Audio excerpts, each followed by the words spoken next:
in the middle of getting all the serial numbers and everything for my microphones for insurance. And I mean, take a look at this stuff. But I've got a hot take for you. I don't think the customer's always right.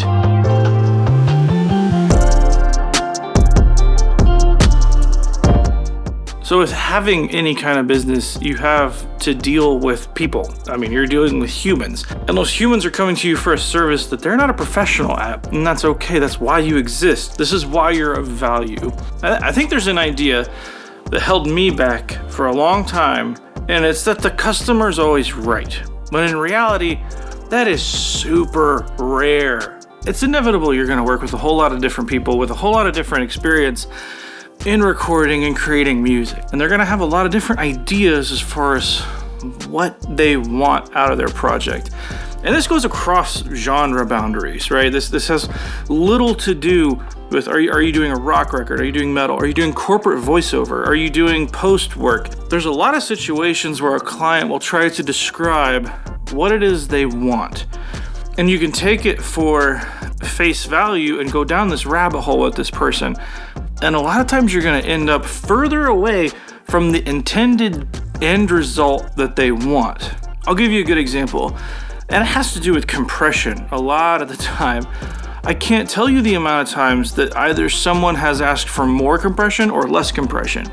And it was exactly the opposite of what they wanted. And compression's weird, right? It's something that takes you most of your career to really figure out. I learned something about compression almost every time I do a project. And it's something that's hard to hear, but it's something that's talked about so much that even somebody with a very minimal knowledge of recording or producing or what it takes to make a project, that they have an idea of what compression is and what it does to their source.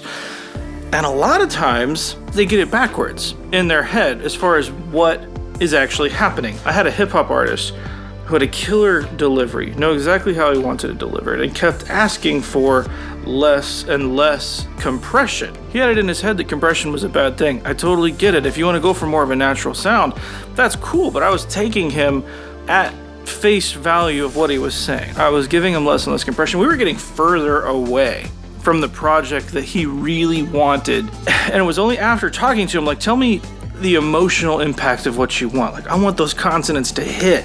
I want this to be like right up in your face, and the compression's just squashing it. And it was to the point that there was literally no compression on the vocal. There's nothing happening.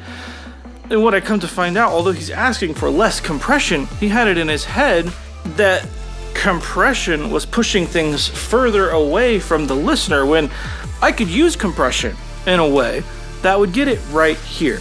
I'll give you another, for instance, mastering a project. They're asking for this to come back a certain way. We've talked about ideas and listened to references, and these references are very compressed, very loud, very saturated. And the feedback that comes to my very minimally processed thing was that it's pumping. There's too much compression. I won't get into the details of what those numbers were, but this was a very modest master. It would have been turned up by Spotify. It's not like I was compressing there. I mean, there were compressors in the chain, but there was very little actual compression happening, and there was no limiting of any kind. It was hitting converters, but those converters were not even close to saturating. And what I come to find out after talking to them was they wanted the exact opposite. I pushed harder into compression. I pushed harder into limiting. I saturated the snot out of those converters, and they loved it. For some reason, the idea that pump went away. I don't think they were actually hearing pump. I think they were hearing the natural dynamics in their performance and the arrangement itself. But when I actually compressed it, when I actually saturated it, and it still was not heavy-handed. There wasn't pump happening in the track, but that added compression, that added saturation created this more consistent result, which for them translated to that being less compressed. And it's not always about compression, right? It can be about any number of things. A vocal performance being in or out of tune, whether they want tuning or not.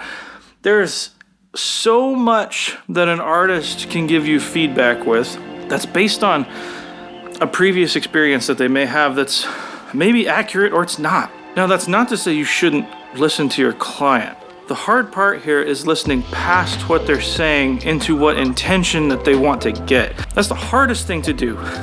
But you have to listen not to what necessarily they're saying, unless you really can trust this client to know, but chances are you're not going to get a client like that. Otherwise, this is something they'd probably be doing themselves. But if you're providing the service to a musician, a songwriter, band, they're probably not going to know the exact things to say. And that's okay. It's not their job. Your job is to be able to take what they're saying and translate it into something that can effectively get you to the end result that they want. And it's a skill that you have to develop. Like, okay, I hear what you're saying. Where does that get you? Okay, if I don't compress your vocal, what are you wanting out of that? And just talking through those details, it may end up with education. Sometimes artists are really interested to know. That hip hop artist that wanted his vocal compressed less and less, he was super interested to find out that actually what you wanted was way more compression with a slower attack time, so that those consonants pop out. The band, I didn't really think they wanted to know that stuff got compressed more, so I didn't really tell them. It gets hard. Read the room and know when it's about going after what the artist wants and getting them what they actually want. With those clients that have taken an interest in what those details are that get them to the result that they want faster, the communication with those individuals is so fast. So don't be afraid to have those conversations with those individuals. It's kind of freeing in a way where it can really seem like it's frustrating to try to get into somebody's head. I guess at times it can kind of seem a little paranoid that what you're constantly hearing isn't actually what that person wants, but a large part of our job is getting inside the head of the artist. And a lot of times those artists have a very minimal vocabulary to speak into what they want. Sometimes they'll tell you that. Sometimes they'll say, I don't know how to ask for what I'm asking for. I don't know the right words to say. And that is completely okay. When I hear that, I kind of feel relieved because I know there's a certain amount of conversation that they're expecting. There's a back and forth that they're willing to have. The harder part is when you start hearing things that are very, very specific, because there's a whole other amount of variables that maybe this person knows about, or maybe they don't. If they're asking for you to EQ it in a certain way, do they know what's happening after? If they're asking for these very specific moves, do they know what is going to be affected otherwise? If they're asking for the bass to be turned up, do they realize that this other thing is going to seemingly be turned down? So don't be afraid to have those conversations. Don't be afraid to think that way. And don't get frustrated with it. The hardest thing as part of this is to chase the rabbit hole of what the artist wants. Because if you go into it with the client is always right, or the customer is always right, you could waste a whole lot of time. The customer is rarely right. And that's not a bad thing. That's not calling the customer stupid. It's not saying that they're less than we are. It's recognizing that we have access to a whole lot of knowledge that they don't have, and that's why they're paying us.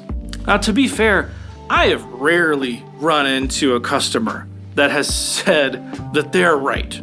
I've never actually been face to face with somebody where they say, the customer is always right. I think it's this thing that we have surrounding us where we want to serve our customers the right way. And we want to give these artists exactly what they want. But you have to recognize that maybe they don't know how to speak to it. Communication is literally everything in the studio. If you don't get it right, you're gonna crumble, and you'll crumble fast, and clients just won't come back. But if you make that effort to get into their head, it's gonna be way easier for you. It's gonna be more efficient. It's gonna be better for that client if you can find a way to educate that client in a non-patronizing way, in a non-combative way, in a way that makes them feel heard but not insulted. Then you have a really good working relationship with that person. And that person will more than likely come back to you multiple times. All other things being equal, if you know how to communicate and the other guy down the road doesn't, you're gonna be the one to succeed, and they're not. It's an easy thing to forget. I don't always do it perfect, and you're not always gonna do it perfect. But if there's one thing that will affect your business more than anything as a producer, as a recording engineer, a mixer, a mastering engineer, that's a big one. Because if you're a fan of this style of video, hit the like button, subscribe for more stuff like this. Let me know down in the comments below what you think. Have you had a weird interaction with a client before? Have you had something where they asked for the opposite and you did, or they asked for something really specific and you did the opposite and actually ended up being the right thing? Or am I in this alone? I'm Resident Loser Jeremy, and I'll see you in the next one.